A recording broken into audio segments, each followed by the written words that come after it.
या ठिकाणी आझाद समाज पार्टीचे कार्यकर्ते या ठिकाणी आहेत, त्यांना विचारू आपलं काय म्हणणं आहे यावरती. जय भीम. मी अमोल महादेव बनसोडे, आझाद समाज पार्टीचा पश्चिम महाराष्ट्र उपाध्यक्ष आहे. आणि आज रोजी या महाराष्ट्रात राज्यात जी राजकीय अराजकता माजलेली आहे, विशेषतः आंबेडकरी चळवळ संपवण्याचा घाट इथल्या प्रस्थापित राजकीय पक्षांनी घातलेला आहे. आणि जे वर्षानुवर्ष वेगळे झालेले दोन पक्ष ठाकरे बंधू ते एकत्रित येत असतील आणि त्यांच्याकडे सर्व साधन संपत्ती असताना देखील आमच्याकडे काय नसून आम्ही विखुरले गेलेलो होतो.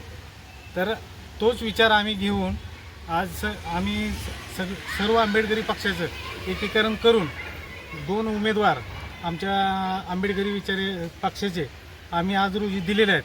काय एक बहुजन समाज पार्टीला आम्ही यापूर्वी बहुजन समाज पार्टी या तालुक्यात, जिल्ह्यात, राज्यात कार्यरत होती. त्यांचं चिन्ह घरोघरी पोचलं होतं. म्हणून आज रोजी आम्ही बहुजन समाज पार्टीला तालुक्याचं पंचायत समितीचं उमेदवारी दिलेली आहे. आणि दुसरी जी वंचित बहुजन आघाडी आहे त्यांचं जिल्हा परिषदेला आम्ही त्यांना एक सीट दिलेली आहे आणि त्यांना निवडून आणण्याचा प्रयत्न आम्ही करणार आहोत.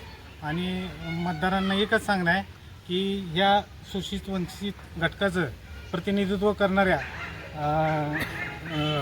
राजकीय पक्षांना तुम्ही पाठबळ द्यावं आणि जिल्हा परिषदेमध्ये पाठवावं आणि समाजाचा उद्धार करून घ्यावा. एवढंच बोलतो. जय भीम.